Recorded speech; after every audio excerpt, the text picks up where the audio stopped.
Okay, this closet might actually lead me to another world, actually, which, yeah. Oh. Guess there's nothing. Okay. Yeah. Also, yes, this is a reference to Coraline, actually, which, yeah. Which, speaking of Coraline, today, guys, I am going to be doing my first review on my new channel with my first Halloween month review on my channel with Coraline. So, yeah, guys. So, yeah, so I'm going to go right over here and say, cue the intro, actually, which, yeah. So, yeah, this is, my first review on this channel, actually. So, yeah. Which, speaking of which, I am going to be going right over here now and say, cue the intro, actually, which, yeah, which I'm going to be doing right now. So, yeah. So, cue the intro.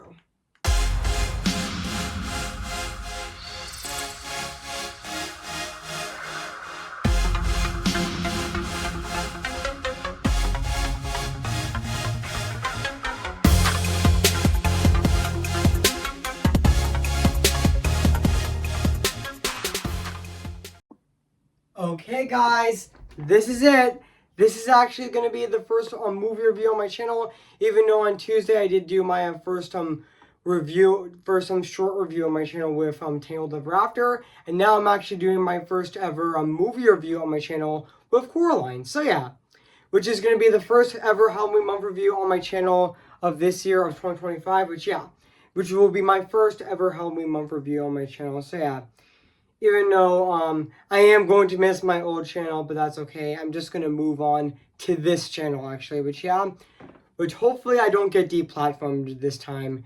Fingers crossed. So, yeah, guys. So, without further ado, let's get this started. So, yeah. So, today, guys, I'm going to be doing my movie review on this movie right now. So, yeah. Hey guys, this is Evan's Disney's Film Pictures 2025 here, and today, guess what guys, and today I'm going to be doing my movie review, and this time it's going to be on, aka, my first Halloween month review on my channel with Coraline, came in the year of 2009, so yeah guys, so I am going to read this plot on the internet right now, so yeah guys, so basically what the plot's about, exploring her new home, a girl named Coraline, discovers a secret door behind the ultimate, in an alternate which lies an alternate world, which closely mirrors her own, but in many ways is better, and also she replaces and she rejoices in her discovery until the Evermother and the rest of her apparel family to try to keep keep her Perot family try to keep her there. So yeah guys, so that's basically what the plot's about this movie. So yeah guys, so I did remember that excuse me guys, I just burped actually. Excuse me guys again. So yeah. But yeah. So yeah, so yeah guys, so I do remember that this movie actually came out on at the Portland International Film Festival on February 5th of 2009, and it did premiere in theaters on February 6th of 2009 as well. And yeah, and I know this movie is actually an hour and 40 minutes. Actually, this movie is actually 100 minutes long, actually, which yeah.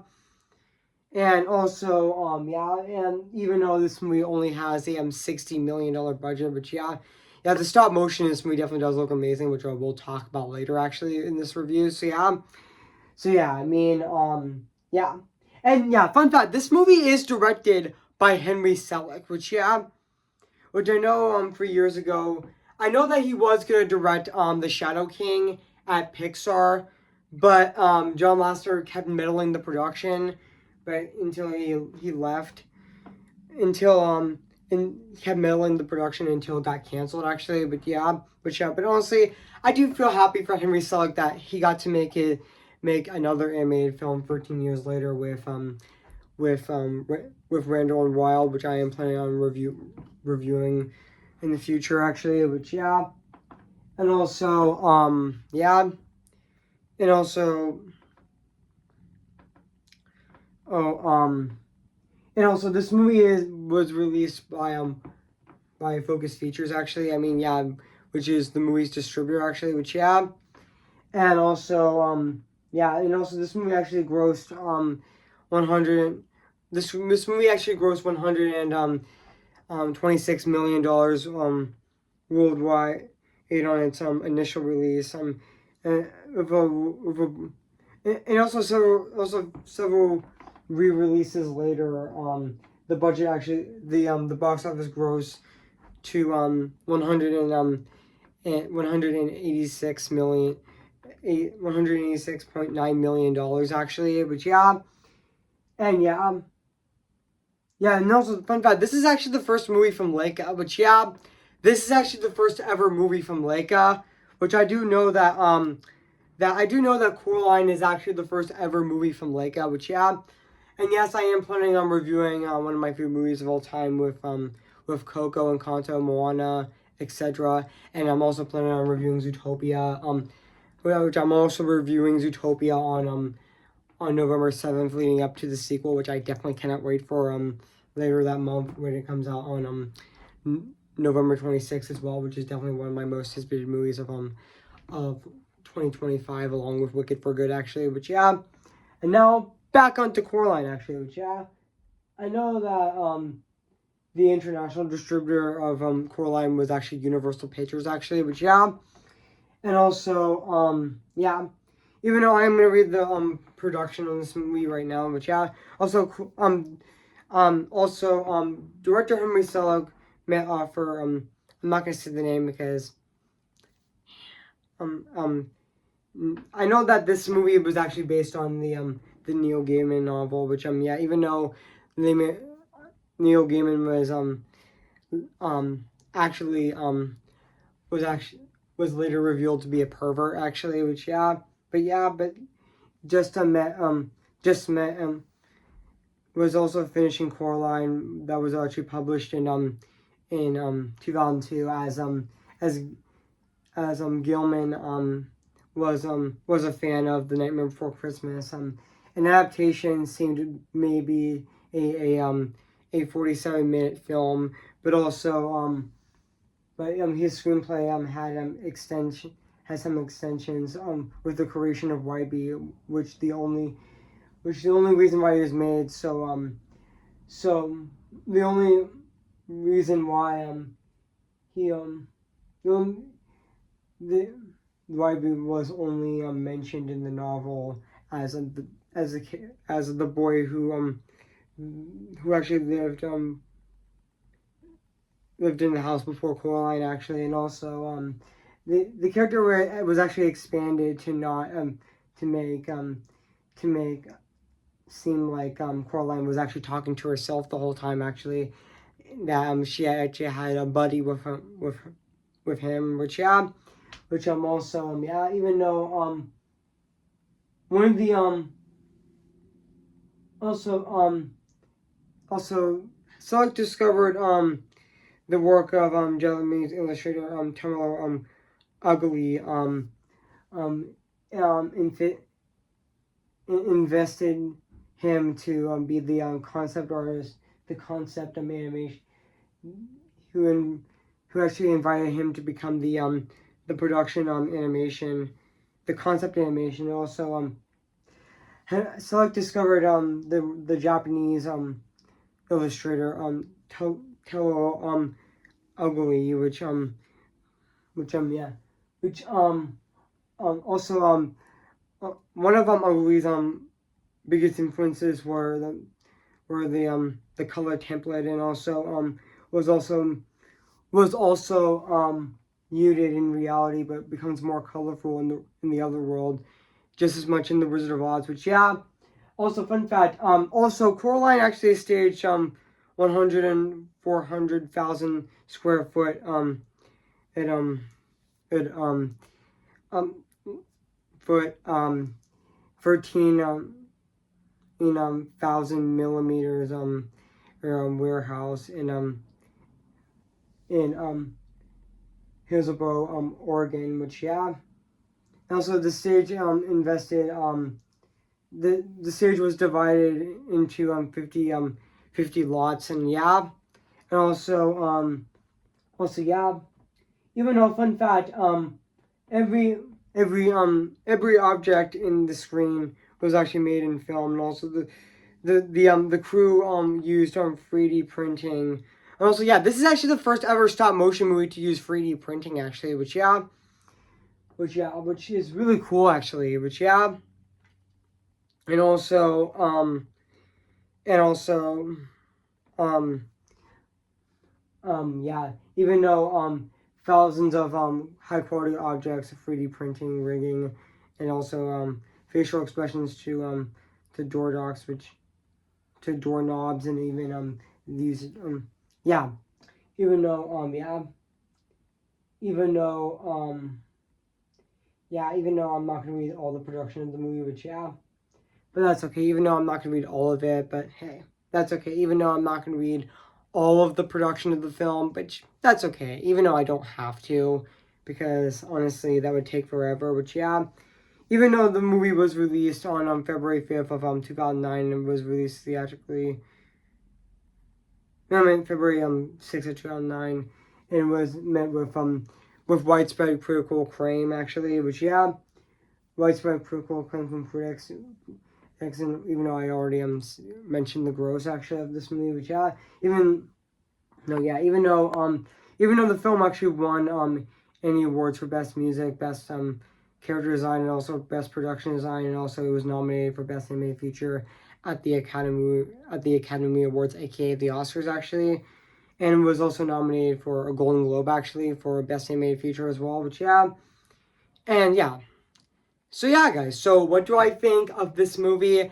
I have to say this is definitely a classic. This is definitely a masterpiece, actually. Which yeah, this is definitely one of Laika's best movies. Which yeah, along with Kubo and the Two Strings as well. Which yeah, this is also the first ever Laika movie that I'm actually reviewing on my channel, which is really exciting. Actually, that I'm reviewing a Laika movie. Which yeah, which honestly, that's really exciting that I'm actually reviewing a Laika movie on my channel. Which yeah, which is really exciting. Which yeah, I do think it's really exciting that I'm actually reviewing a Laika movie on my channel. Which yeah, and also yeah, and also let's talk about the cast of this movie as well. Which I definitely thought Dakota Fanning as Coraline was definitely fantastic in this movie. She was a perfect fit for Coraline in this movie. Which yeah, she was definitely really fantastic in this movie. Which yeah, she definitely felt very believable in this movie. Which yeah, I mean Dakota Fanning as Coraline was definitely really fantastic in this movie.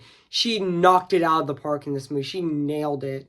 Which yeah, she was a really great child actress in this movie, even though she is even though she even though I do know that Dakota Fanning is now is um is actually 31 years old now, which even though she was 15 when this movie came out, actually. Which yeah, and also yeah, even though I do know that this movie did celebrate its even though I do know that this movie Coraline did celebrate its 15th anniversary last year in 2024, but in 4 years later it's going to be turning 20 years old in 2020, which yeah, you know, it's going to be turning 20 years old in 2029, which yeah, it is going to be turning 20 years old in 2029. So yeah, and also even the other voice cast like Taylor Hitcher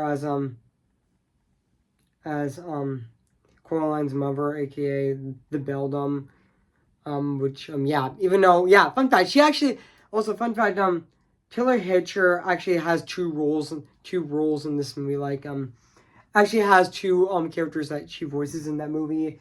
She voices Melida, aka Mel, which is actually Coraline's mother, and even the other mother, which yeah, even though her other character, the other mother, aka the Beldam, she was honestly a terrifying villain. Which yeah, she was definitely a really fantastic villain, and she was definitely really creepy as well.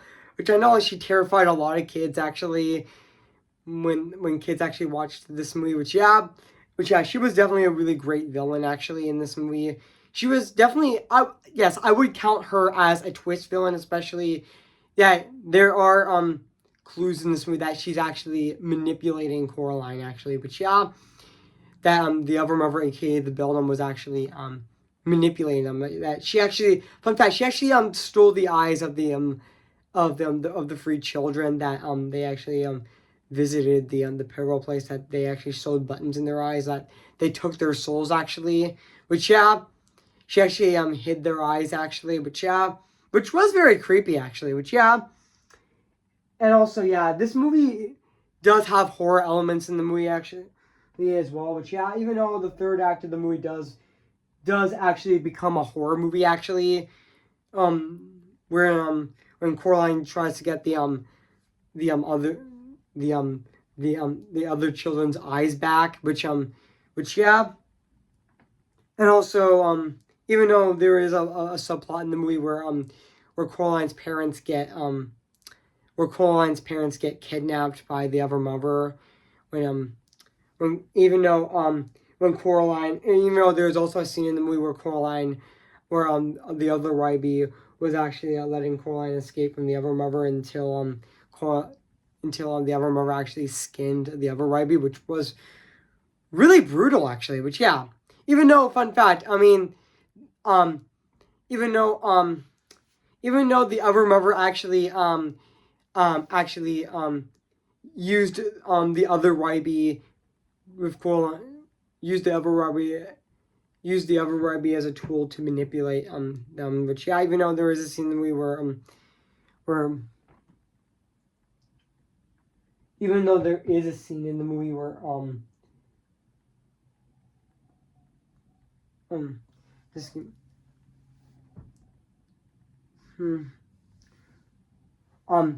where Jennifer, yeah, also Jennifer Saunders as Jennifer Saunders and Don French as April Spank and Marilyn Forcible were also really good in this movie as well.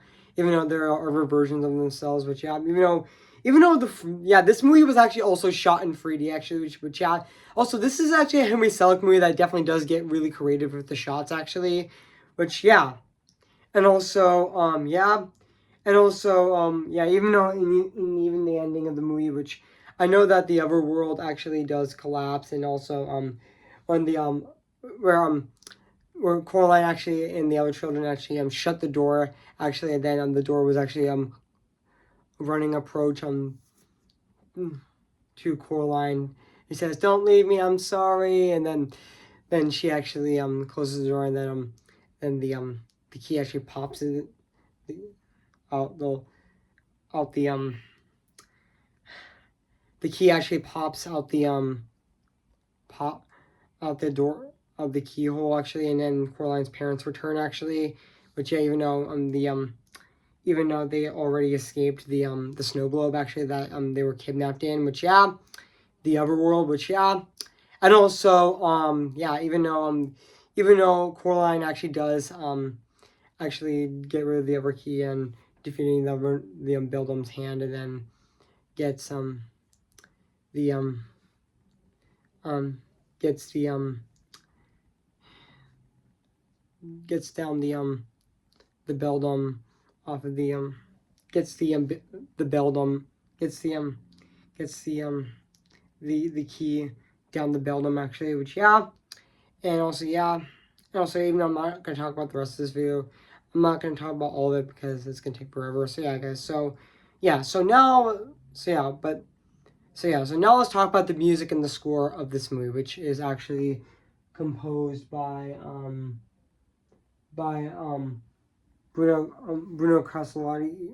Bruno Carreras, which to be honest, I thought his score in this movie was definitely fantastic as well. It's definitely really fantastic. It still holds up to this day, 16 years later. Which yeah, and also fun fact, I forgot to mention this. I forgot to mention that this movie was originally going to be a musical with songs written by